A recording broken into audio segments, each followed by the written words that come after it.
Olá pessoal, eu sou o pastor messiânico Jonathan e hoje nós estaremos dando continuidade à nossa porção Noa. Hoje nós iremos tratar do capítulo 6, versículo 9 até o capítulo 11, versículo 32 do livro de Bereshit, Gênesis. Hoje nós falaremos um pouco acerca do arrebatamento e a farsa da igreja pentecostal. Ok? Hoje falaremos acerca do arrebatamento e a farsa da igreja pentecostal. Então, a nossa leitura da Torá, ela encontra-se hoje no capítulo 6 de Gênesis,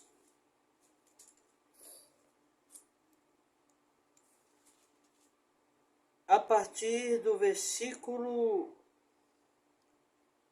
18. 6:18. Mas contigo estabelecerei o meu pacto. Entrarás na arca, tu e os teus filhos, e a tua mulher, e as mulheres de teus filhos contigo, e de tudo que vive, de toda carne, 2 de cada espécie, meterás na arca, para os conservares vivos contigo.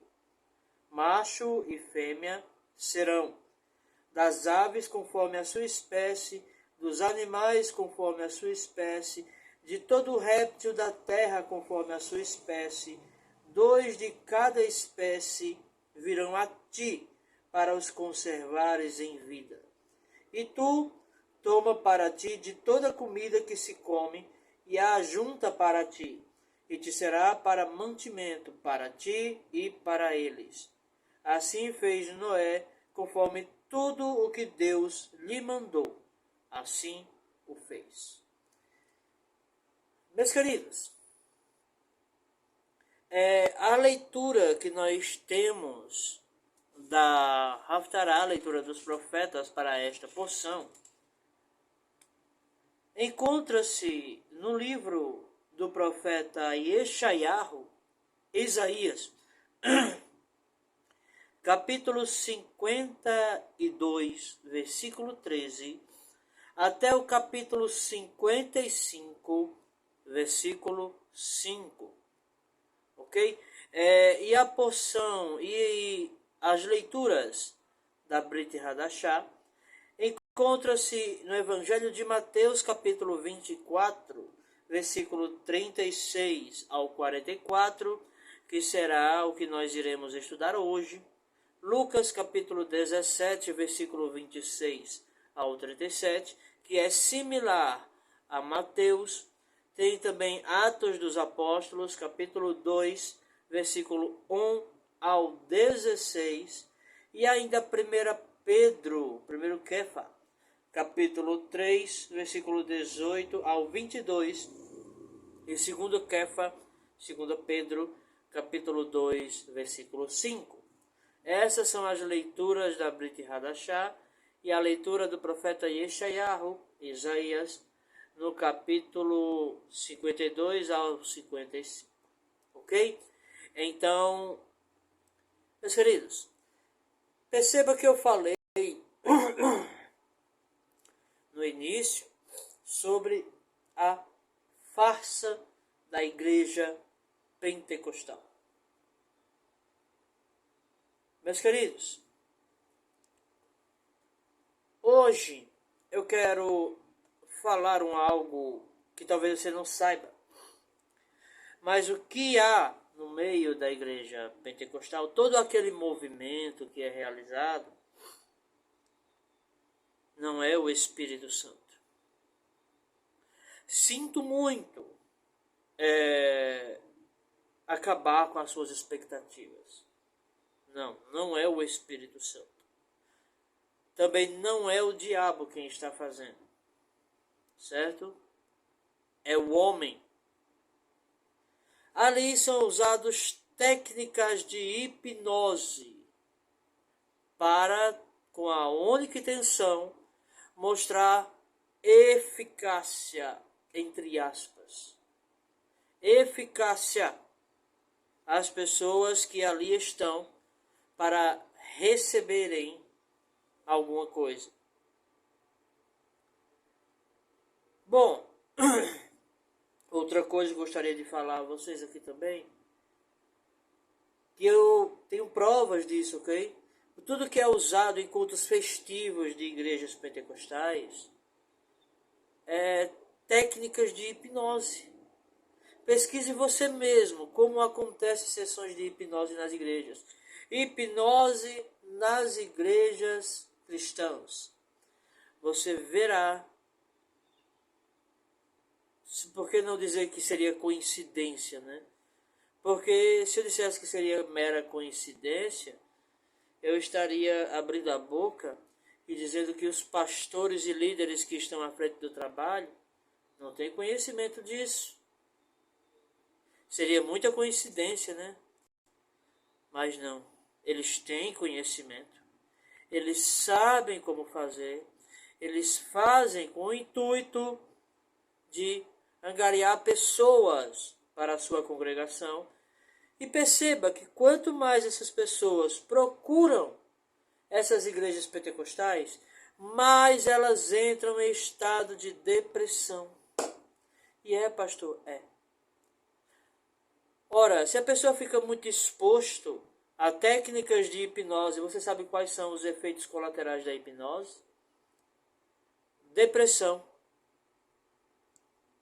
falta de ânimo, quando feita em grande quantidade, quando a pessoa é exposta a isso em grande quantidade.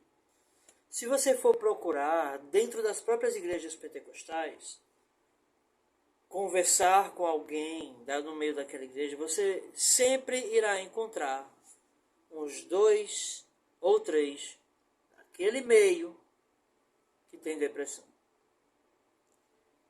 Faça isso na sua igreja.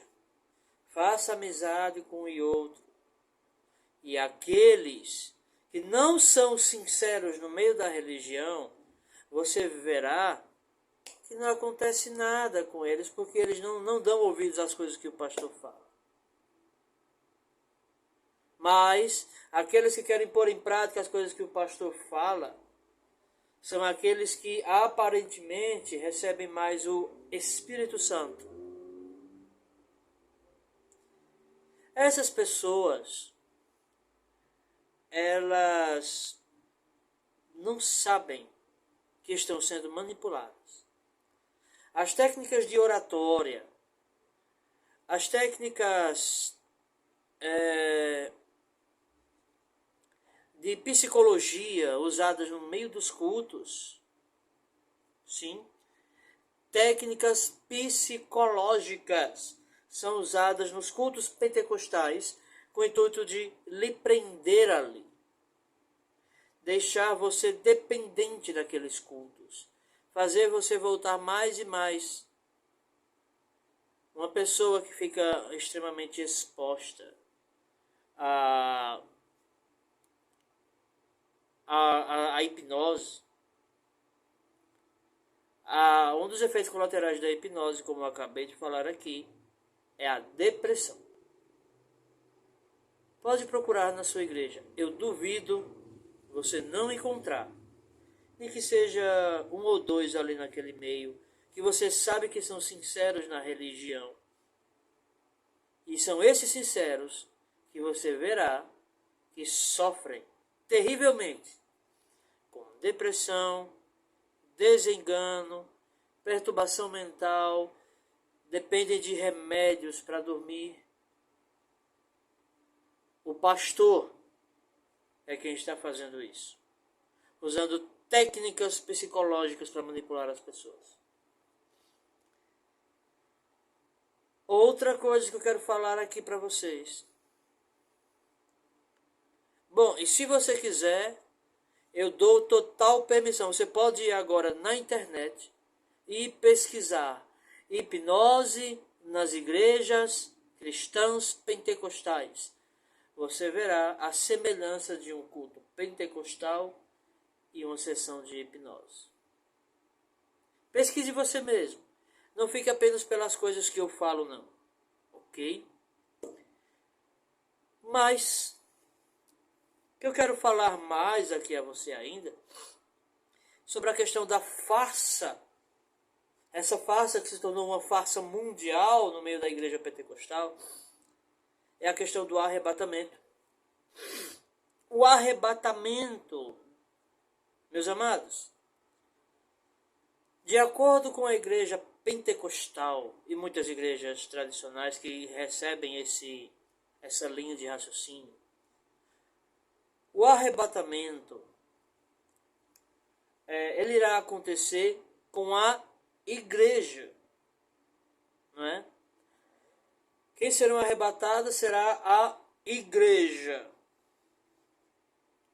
Mas quando vamos ler o Evangelho de Mateus, capítulo 24, versículo 36 até o 44, nós veremos a declaração do Cristo.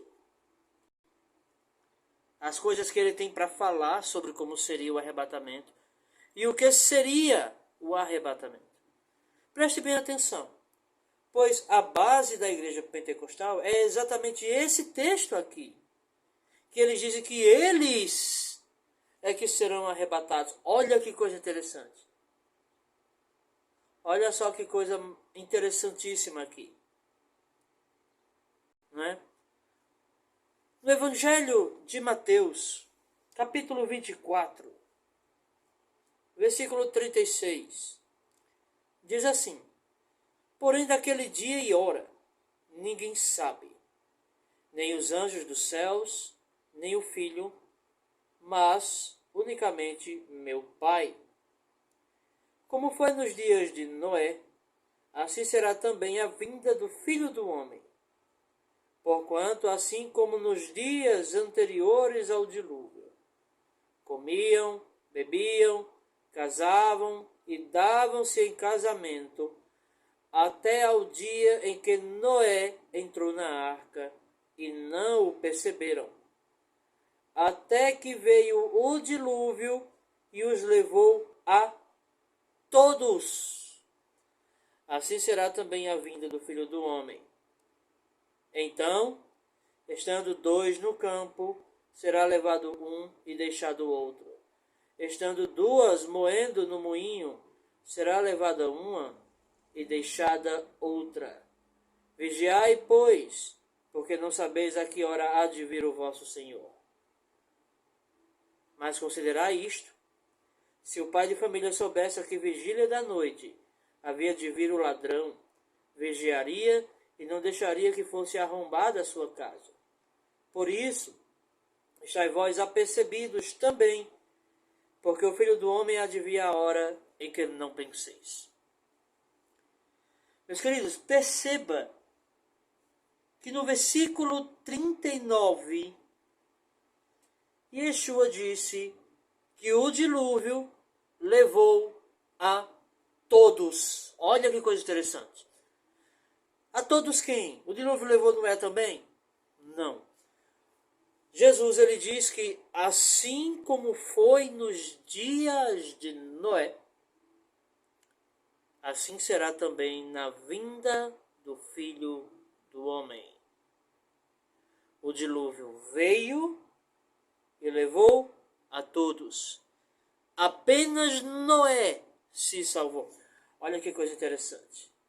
O arrebatamento não foi para a igreja, não é para a igreja. O texto deixa claro, e o exemplo que Yeshua usa ali é um só: o dilúvio. Com o dilúvio você saberá quem vai ser arrebatado e quem irá ficar. Com o dilúvio você vai entender como vai se dar o arrebatamento. E o arrebatamento não é a igreja. Bom, eu acredito que seja. porque estão se levantando contra as leis divinas. Serão arrebatados, sim, porque estão se levantando contra as leis divinas. Nossa, pastor, como assim? O que eu quero falar para você aqui é que o arrebatamento é para os transgressores das leis de Deus. É para aqueles que pecam, para aqueles que vivem na prática do pecado. E pastor, é para os ímpios, não para os justos. O arrebatamento é para os ímpios, pois veja, como foi nos dias de Noé, assim será também nos dias da vinda do Filho do Homem. O dilúvio veio e levou a todos. Deixou somente Noé, deixou a pessoa justa. Ou seja, aquele que era justo diante de Deus, ficou. Aquele que era justo, puro diante de Deus, não foi levado pelo dilúvio. Noé e sua família escaparam.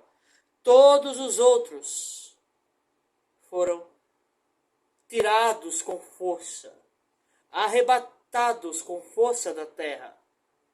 Morreram afogados todos eles. Mas esse arrebatamento foi para que eles prestassem contas a Deus dos seus atos. Isso mesmo. Os ímpios serão arrebatados com o intuito de prestarem contas a Deus por tudo o que fizeram. Será o momento do julgamento. O momento do julgamento dos ímpios. Eles serão arrebatados, sim.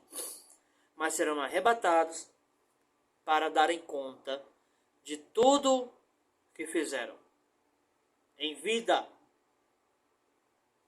É para isso que serve o arrebatamento. Cristo, ele nos dá essa lição. E a igreja usa esse mesmo texto para querer dizer que é ela quem será arrebatada. Olha que negócio, quer ser arrebatado? A igreja será... Por que a igreja será arrebatada? Porque ela está transgredindo a vontade de Deus. Ela vai ser arrebatada, pastor? Vai. O justo vai ficar na terra, pastor? Vai, porque Noé ficou. Como foi nos dias de Noé, assim será também nos dias da vinda do Filho do Homem. Noé foi salvo do dilúvio. O dilúvio levou os ímpios, os homens ímpios da terra. A vinda de Cristo virá para arrebatar os ímpios e fazê-los pagar por tudo que fizeram em vida. Pelo abuso que cometeram com os servos de Deus, pelas atitudes que fizeram como blasfêmia para o Criador, por todas as coisas que fizeram contra a vontade de Deus. Irão pagar. Nesse arrebatamento será a oportunidade que eles irão pagar por tudo que fizeram. Noé foi salvo do dilúvio. Os ímpios foram arrebatados da terra, tirados com força da terra. Nossa, pastor, então por que a igreja até hoje aceita, pastor, essa doutrina de que é ela que será arrebatada? Meus amados, a igreja pentecostal, ela ama falar contra a igreja adventista do sétimo dia, pela igreja adventista ter uma profetisa por nome Ellen Goldwhite. Profetisa essa a qual eles espelham os seus ensinos teológicos e têm os ensinos dessa mulher como inspirados pelo Espírito Santo. Não é? De certa forma, querendo colocar os ensinos, ao dizer que os ensinos dela são inspirados pelo Espírito, estão querendo colocar os ensinos de Ellen Goldwhite, de certa forma, no mesmo patamar da Bíblia. Pois tudo que Ellen White fala, eles dizem que comparam com a Bíblia, né? Dizem que leem a Bíblia, mas ao mesmo tempo pegam os ensinos dela. Aí a igreja pentecostal ama falar contra isso, né? Ama falar contra isso e diz que a igreja adventista é uma seita porque tem uma profetisa e eles não têm profetisa nenhuma. Olha que negócio. Será que eles não têm? Será que a igreja pentecostal não tem uma profetisa por trás de seus ensinos de teologia? Olha que vamos ver esse negócio agora aqui, viu? Vou passar aqui fatos históricos sobre a igreja pentecostal. Não importa de que ramo ela seja. Irei passar fatos históricos sobre qualquer igreja que aceite a doutrina do pré-tribulacionismo. Pastor, que doutrina é essa? É a doutrina de que a igreja seria arrebatada antes da grande tribulação. É essa a doutrina do pré-tribulacionismo. Ou seja, a doutrina que vem antes do tribulacionismo. Que a igreja vai ser arrebatada antes da grande tribulação com o anticristo. Mas eu peço perdão aqui aos meus amados, queridos pentecostais que estão me assistindo agora. O seguinte, quero que me perdoe por frustrar seus pensamentos acerca de sua doutrina. Mas o que eu vou falar aqui são fatos históricos. Você mesmo pode conferir tudo que eu for falar aqui. Vamos lá. Em 1815, surge na história uma mulher que tem o nome de Margaret MacDonald. Essa mulher, ela era apenas uma jovem nesse período. Nesse período de 1815, ela era uma jovem. Uma criança. 1830, ela tinha 15 anos de idade. Certo? Em 1830 ela tinha 15 anos de idade, essa Margaret MacDonald. Porém, ela fazia parte de uma seita católica irvingita. Ou seja, ela era católica. A questão aqui é que ela começou a ter visões. E nessas visões, ela começou a ver que os cristãos seriam arrebatados antes da grande tribulação. A partir disso, ela começou a ensinar as pessoas que estavam ali ao seu redor. Porém, teve um homem que chamou a atenção, que ela chamou a atenção dele, por nome John Nelson Darby. Este homem, ele foi o criador da doutrina do dispensacionalismo em 1830.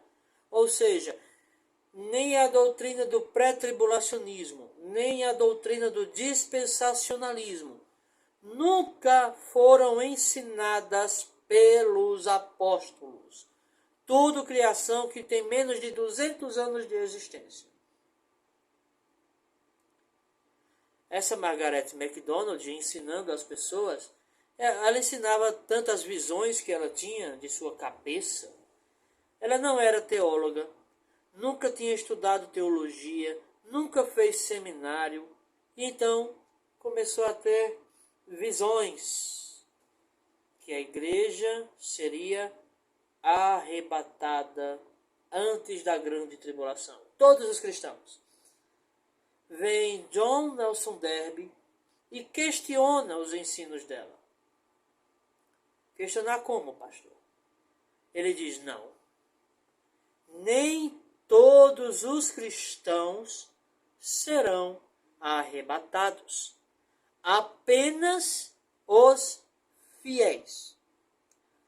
A partir daí, a partir de uma visão de Margaret MacDonald e a partir de uma declaração de John Nelson Darby, foi que surgiu a doutrina do pré-tribulacionismo.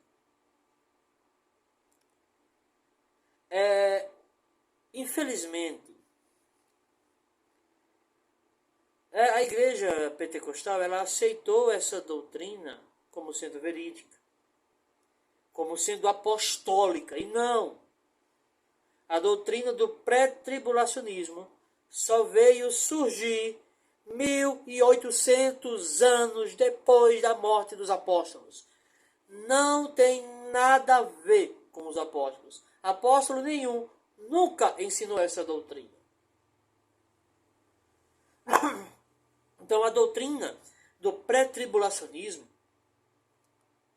é dogma de homens, doutrinas de homens, onde apenas os ímpios é que serão arrebatados.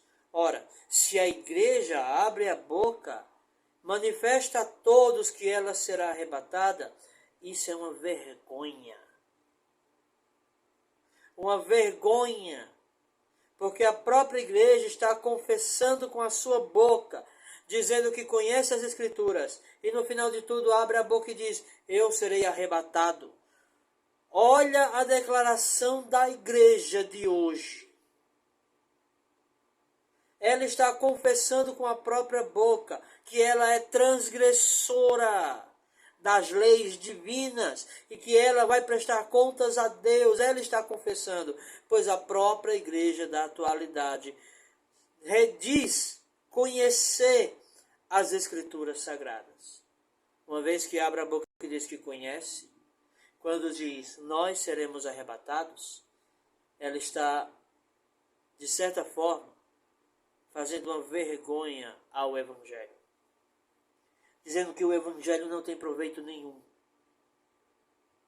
Dizendo que o Evangelho não serve. Que tem algo melhor para o homem. Seremos arrebatados. Meus queridos, assim como foi nos dias de Noé, assim será nos dias da vinda do Filho do Homem. O dilúvio veio e levou a todos. Deixou somente o justo Noé e sua família. Apenas esses. Apenas Noé e sua família é que foram salvos do dilúvio. Então, meus amados, conhecermos a vontade de Deus de forma detalhada, pontual, íntegra, vai fazer com que nós nos aproximemos mais dele. É isso que eu tenho procurado passar a todos aqui. Certo? Minha intenção aqui não é me desfazer dos meus amados pentecostais. É justamente salvar esses que estão aí sendo oprimidos com depressão, falta de conhecimento, desengano, agonia, portas fechadas por serem transgressores das leis divinas. Meus amados, eu amo os pentecostais, mas não posso deixar de falar a verdade para vocês, pentecostais, que estão nesse momento aí me assistindo. Sinto muito ter frustrado seus planos, sua religião, né? Porque eu tenho certeza que você que está aí vai me pisar, vai dizer, não, isso é mentira. Ah, isso não é assim. Ah, porque não é isso que a igreja ensina. É sim. Passei 10 anos da minha vida como pentecostal.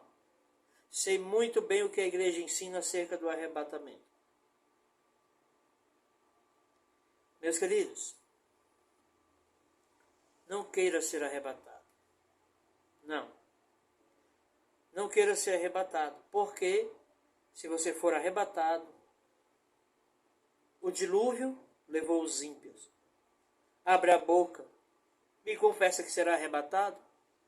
Você está declarando com a sua própria boca que a vontade de Deus não lhe interessa.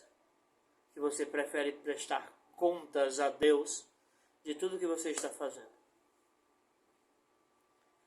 Não queira passar por esse arrebatamento. Não queira.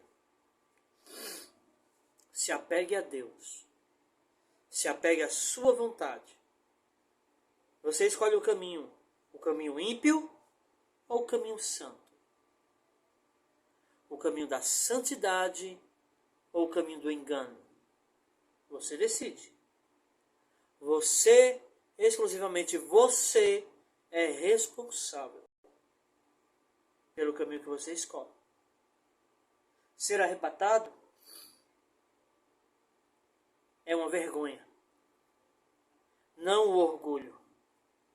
Ser arrebatado é motivo de desprezo eterno, não de glória eterna.